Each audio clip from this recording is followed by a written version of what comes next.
아멘. 하나님께 영광의 박수 올리겠습니다. 이 시간 제가 잠시 기도하겠습니다.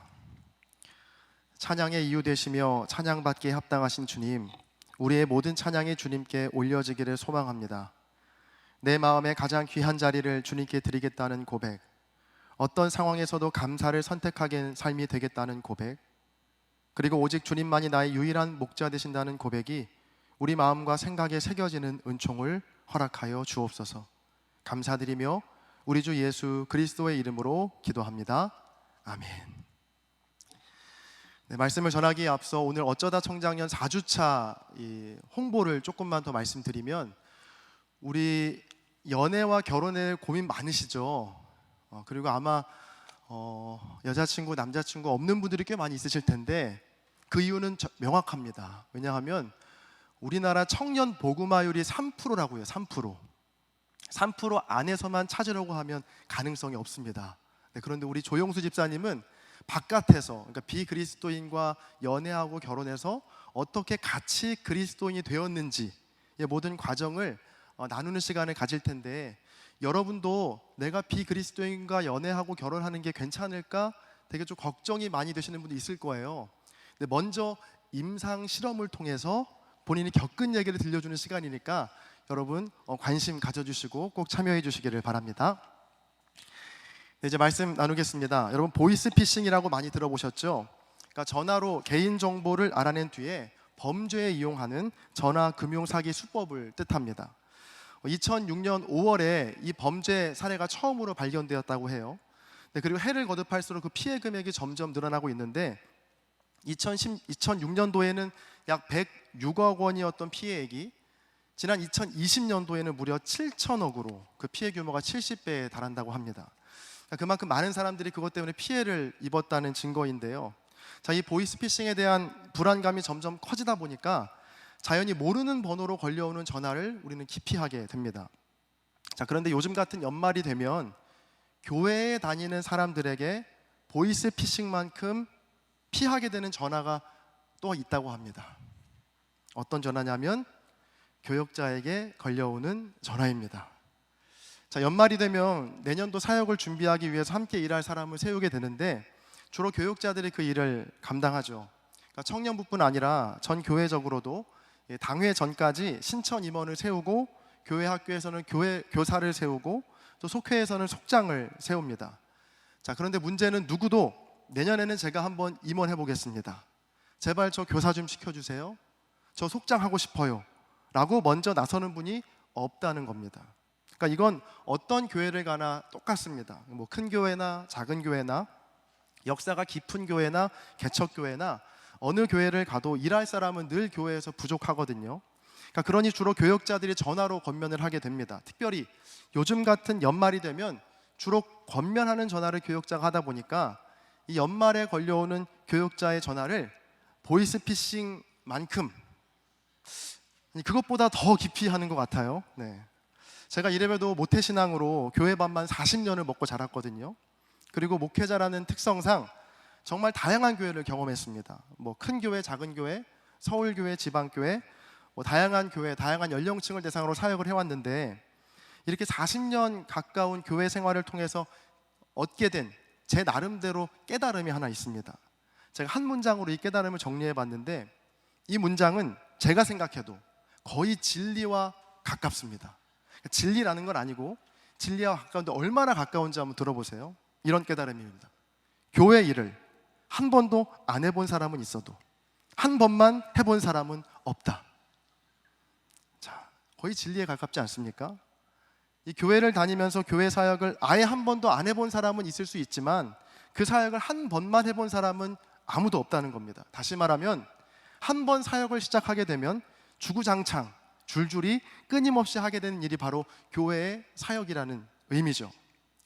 그러니까 제가 이전에 전도사로 사역했던 어느 교회에서 있었던 일입니다. 그러니까 교회 학교 담당으로 부임하게 돼서 교사분들과 같이 첫 만남을 가지게 되었는데, 그러니까 그때 제가 다들 교사를 몇 년 하셨는지 물어본 적이 있거든요. 그러니까 그 중에 가장 막내, 가장 어려 보이는 교사분께서 처음으로 이렇게 말을 뜨셨어요. 전도사님, 저는 얼마 안 돼요. 저 올해로 교사 10년 차입니다 라고 말씀하시더라고요. 그러니까 가장 신입이 10년 차니까 그 위는 더 말할 것도 없겠죠. 그런데 더 놀라운 건 교사를 수십 년째 하신 분들이 교사만 하는 게 아니고요. 찬양대, 찬양팀, 속장, 선교회장, 교회 데코, 꽃꽂이, 주방봉사, 이러한 어마어마한 사역들을 동시에 하고 있는 겁니다. 그러니까 그것도 1, 2년이 아니고 수십 년 동안이요. 이런 일이 그 교회에서만 있는 매우 특별한 일은 아닙니다. 그러니까 물론 그분은 좀 극단적으로 일을 많이 하시긴 했지만 아무리 교회가 크고 모든 시스템이 다 갖춰 있다고 해도요, 막상 그 교회 안으로 들어가 보면 상황은 되게 비슷합니다. 일하는 사람은 늘 부족하거든요. 자, 그런데 이렇게 일꾼이 부족한 상황은요, 어제 오늘의 일만은 아니었습니다. 바로 예수님 시대 때부터 있었던 일인데 오늘 말씀이 바로 그 내용입니다. 우리 본문 35절을 함께 읽어보겠습니다. 35절 읽겠습니다. 시작. 예수께서 모든 도시와 마을에 두루 다니사 그들의 회당에서 가르치시며 천국 복음을 전파하시며 병과 모든 약한 것을 고치니라. 아멘. 자, 잠깐 오늘 본문이 있기까지의 과정을 설명해 드릴 텐데요. 8장과 9장의 내용, 마태복음, 혹시 성경 있으신 분들은 같이 따라오시면 좋을 것 같아요. 이 마태복음 8장에서 예수님은요, 나병 환자를 깨끗하게 치유하시고요, 백부장의 하인을 고치시고요, 베드로의 장모의 열병을 고치시고 찾아오는 모든 병자들과 귀신 들린 두 사람을 고치십니다. 그리고 한 장 넘겨서 9장에 보면 예수님은 역시 중풍병자를 고치시고 당시에 손가락질 받던 세리 마태를 제자로 부르십니다. 또 세리와 죄인들과 함께 식사를 하시는 장면이 나오죠.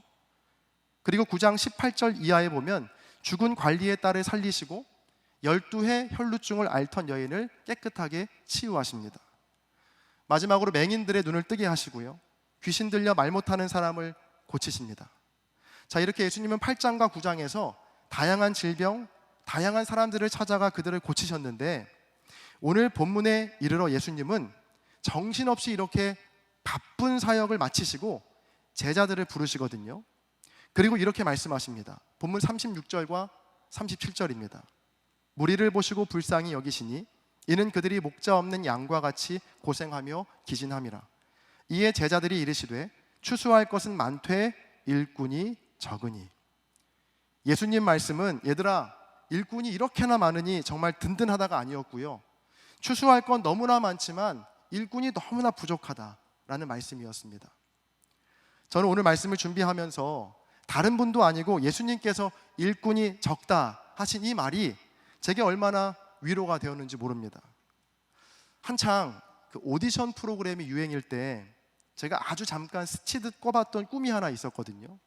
그건 뭐냐면 교회에서 교사나 속장이나 리더를 세울 때에도 저런 오디션을 봐야 하는 상황이 생기면 어떨까 하는 말도 안 되는 꿈이었죠. 교사나 속장에 지원하는 분들이 너무 많아서 오디션을 통해서 선발해야 하는 일꾼 과잉 사태가 생기면 얼마나 좋을까 하는 생각이 있었는데 오늘 말씀을 묵상하면서 그 생각이 제 망상이었다는 것을 깨닫고 과감히 접기로 했습니다. 오늘 말씀을 통해서 일꾼이 적은 것은 이상한 일이 아니라 오히려 당연하고 매우 자연스러운 일이라는 것을 깨닫게 되었거든요. 자, 그러자 제 안에서 이어지는 질문이 하나 있었습니다. 왜 항상 주님의 사역과 또 주님의 교회에서는 이렇게 일꾼들이 늘 부족할까? 저는 그 해답을 오늘 본문에서 찾았는데요. 여러분, 지금부터 딱 3분만 고도의 집중이 필요합니다. 3분만 한번 집중해 보세요. 오늘 본문 37절에 보면 예수님께서 제자들에게 이렇게 말씀하십니다. 추수할 것은 많지만 일꾼이 적다. 자, 그러면 이 37절에 나오는 추수할 것은 무엇을 말할까요? 그건 바로 위에 있는 36절을 읽어야 하는데 우리 36절의 말씀을 같이 한번 읽어보겠습니다. 함께 읽습니다. 시작. 무리를 보시고 불쌍히 여기시니 이는 그들이 목자 없는 양과 같이 고생하며 기진함이라. 자, 37절에 나오는 추수할 것은 바로 앞절인 36절에 나와 있는 무리를 보시고 하신 말씀이거든요. 자, 그래서 이 37절에 있는 추수할 것은 36절에 있는 무리들을 뜻합니다. 자, 그런데 어딘가 좀 이상합니다. 보통 여러분 추수라고 하면 어떤 장면이 떠오르십니까? 탐스럽고 병들지 않고 건강한 열매들을 떠올리곤 하죠. 그러니까 풍성한 곡식단을 껴안고 환하게 웃는 농부의 얼굴도 떠오릅니다. 이 추수라는 말이 사전적 의미로 가을에 익은 곡식을 거두어 드린다라는 뜻이거든요. 이 추수라는 단어를요, 제 언어로 다시 풀어서 이렇게 정리해 봤습니다. 곡식과 열매들을 통해 얻게 될 이익과 나의 노동력을 맞바꾸는 행위. 이건 중요한 표현이니까 제가 다시 한번 강조하겠습니다. 추수란 곡식과 열매들을 통해서 얻게 될 이익과 나의 노동력을 맞바꾸는 행위. 이것이 바로 추수입니다.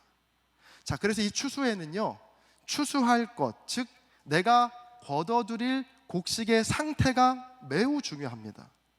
이 곡식이 과연 나의 땀과 나의 수고와 나의 노동력을 투자할 만큼의 상태인가 아닌가가 정말 중요하거든요.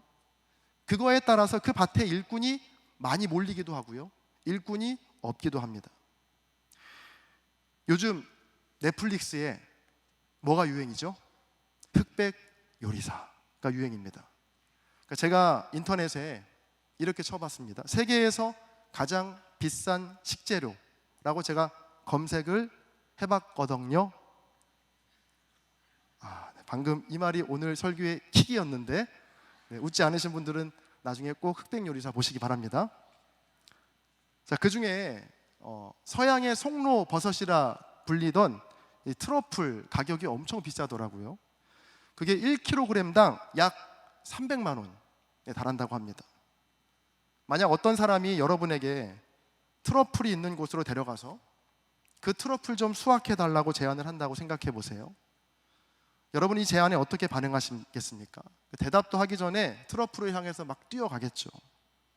왜냐하면 추수를 위해서 소비하는 나의 에너지보다 그 추수를 통해 얻게 될 유익과 이익이 더 크다는 것이 확실하기 때문에 우리는 그 밭으로 달려갈 겁니다.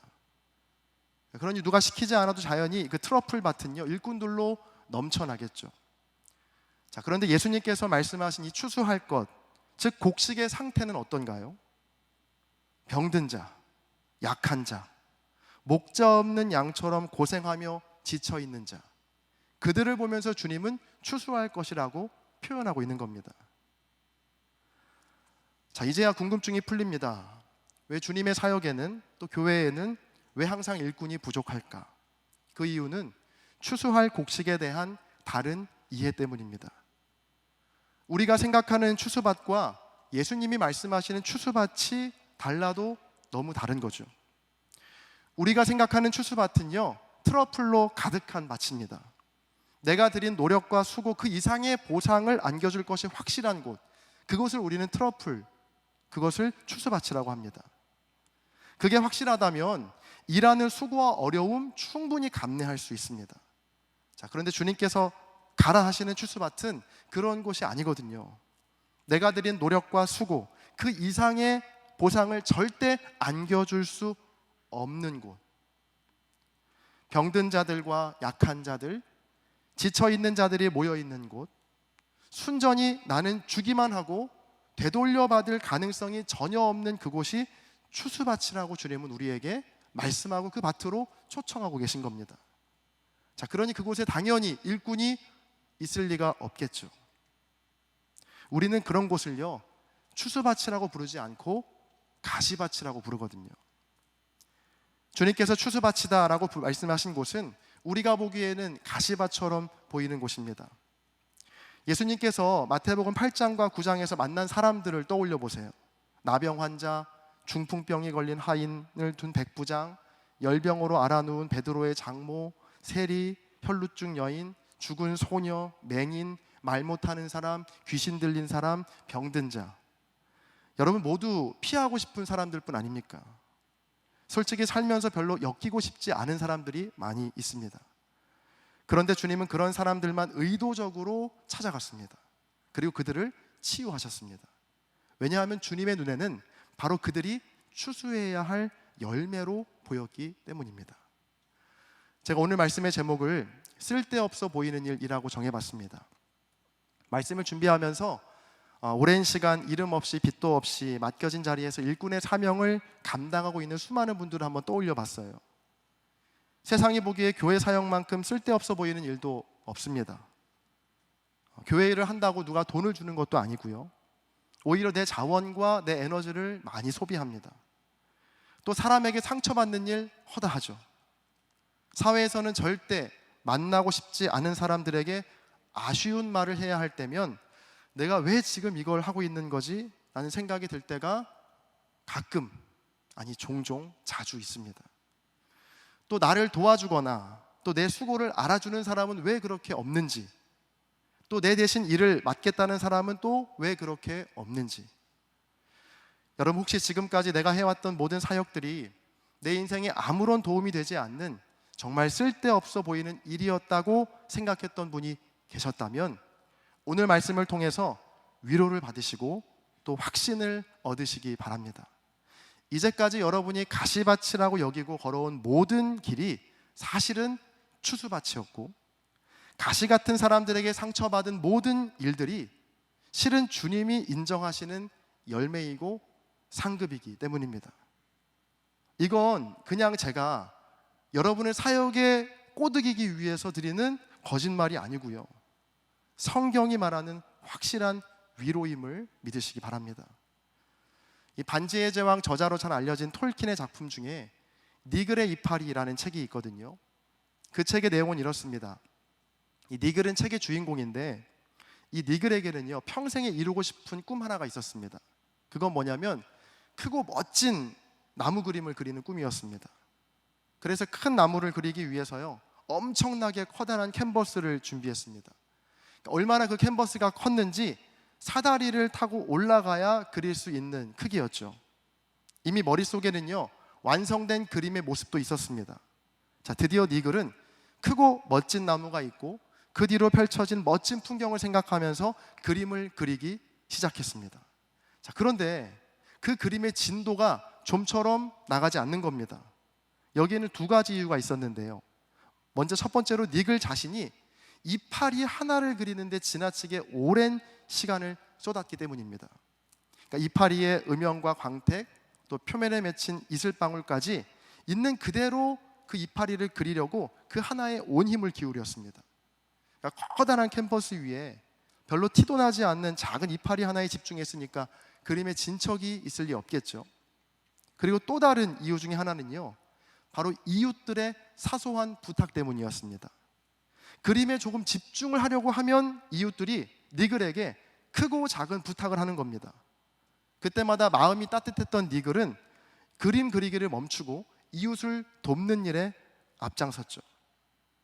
그날도 어느 비 오는 밤이었습니다. 한 이웃이 니글에게 자기의 아내가 아프니까 어서 의사를 불러와 달라고 막 신경질을 부립니다. 그러니까 누가 봐도 부당하고 무례한 부탁입니다. 자, 그런데 니글은요, 그 비가 내리는 추운 밤거리를 달려가서 의사를 불러오게 됩니다. 자, 문제는 밤새 비를 맞은 탓에 니글이 그만 독감에 걸리고 말죠. 아픈 몸을 이끌고 어떻게든 그림을 완성하려고 애를 쓰지만 결국 니글은 세상을 떠나게 됩니다. 큰 캔버스 위에 이파리 하나만 달랑 남겨놓고 떠나게 되는 이야기, 스토리입니다. 그런데 그 이야기는요, 여기서 끝나지 않습니다. 하늘나라에 간 니글은 그곳에서 믿을 수 없는 광경을 보게 됩니다. 그가 머릿속으로만 그렸던 커다란 나무, 그리고 그 아름다운 풍경이 자기의 눈앞에 펼쳐져 있는 것을 보게 된 것이죠. 여러분, 주인공의 이름인 니글은 영어 단어로 깨작거리다, 비능률적으로 일하다, 쓸데없이 시시콜콜한 일에 시간을 낭비하다라는 뜻입니다. 그러니까 사람들이 보기에 니글의 삶은 그가 남긴 이파리 그림 하나처럼 비능률적이고 쓸데없어 보였죠. 이 땅에서 겨우 남긴 것이 작은 이파리 그림 하나이니까 누가 니글의 삶을 주목하겠습니까? 자, 그런데 하나님은 그 니글을 주목하셨다는 겁니다. 비록 그의 삶은 이웃들의 여러 부탁을 들어주느라 큰 캔버스에 작고 작은 이파리 그림 하나 남겼을 뿐이었지만 하나님은 그의 삶을 큰 나무와 같이 여기셨고 또 그 증거가 하늘나라에서 본 큰 나무였던 것이죠. 여러분, 우리가 하는 일이 또 사역이, 우리의 모든 일이 때로는 니글의 이파리 하나처럼 정말 쓸데없고 가치없고 보잘것없어 보일 때가 있습니다. 특히 교회에서 하는 사역들이 대표적이죠.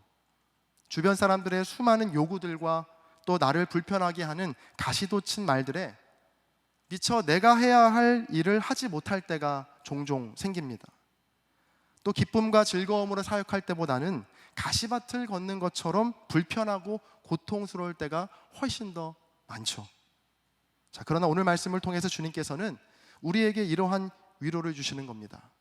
가시밭과 같은 그 길이 실은 추수밭이고 가시처럼 아프게 하는 그 사람이 나의 큰 상급이요 나의 큰 열매다 라고 우리에게 위로해 주시는 겁니다. 이제 말씀을 정리하겠습니다. 다음 주면 청년부 총회가 열립니다. 이 총회는 올 한 해 지난 사역들을 돌아보고 앞으로 청년부를 이끌어갈 신임 회장단을 뽑는 시간입니다. 이미 광고를 통해서 이 비전과 청지기별로 후보를 정했거든요. 여러분, 혹시 그래서 내가 괜히 갔다가 내가 회장 되는 거 아니야? 라는 걱정은 내려놓으시고요. 다음 주 총회에 최대한 많은 분들이 참석하시면 좋겠습니다. 모두 총회에 오셔서 올 한 해 열심히 달려온 회장단들을 마음껏 칭찬해 주시고 격려해 주시고, 그리고 앞으로 달려갈 신임 회장단들에게도 아낌없는 응원과 지지를 부탁드립니다. 그리고 요즘 목회팀과 리더들이 이 회장단뿐 아니라 속장과 지역장 등 가시밭처럼 보이는 추수밭에 함께할 일꾼들을 열심히 찾고 또 사역의 자리에 초청하고 있는데요. 보이스 피싱이라 여기지 마시고 주님의 초청이라 여겨주시기를 바랍니다. 자, 물론 저도 여러분의 삶이 얼마나 치열하게 분투하며 살아가시는지 모르지 않고요. 또 교회의 사역들이 때론 부담스럽고 쓸데없어 보이기까지 한다는 것도 잘 알고 있습니다. 자, 그럼에도 불구하고 이 일에 여러분을 초대하는 이유는 그 쓸데없어 보이는 가시밭이 주님이 우리를 부르시는 추수받침을 믿기 때문입니다. 이건 제 느낌이나 주장이 아니고 예수님의 생애와 성경에 근거한 믿음입니다. 그래서 주님은 오늘도 일꾼을 부르고 계십니다. 쓸데없어 보이는 가시밭에 함께 할 사람, 자기 십자가를 지고 나를 따르라 하시는 그 주님의 말씀에 우리 모두가 아멘으로 순종하여 그 길 여러 모양으로 같이 걷는 저와 여러분 모두가 되기를 주님의 이름으로 간절히 축원합니다. 함께 기도하시겠습니다. 존귀하신 주님, 나를 일꾼 삼으신 주님의 은혜에 감사와 찬양을 올려드립니다. 가시밭으로 보이는 그곳이 주님께서 우리를 부르신 추수받침을 깨닫게 하시고 맡겨주신 사명 잘 감당하는 우리 모두가 되게 하여 주옵소서. 특별히 교회와 사회 곳곳에서 이름 없이 빛도 없이 니글의 이파리를 그리고 있는 헌신자들이 있습니다. 저들의 수고와 헌신을 귀히 여겨주시고 주님께서 그 수고와 헌신을 기뻐하시고 또 함께 하신다는 뚜렷한 감동과 증거들을 저들에게 허락하여 주옵소서. 감사드리며 우리 주 예수 그리스도의 이름으로 기도합니다. 아멘.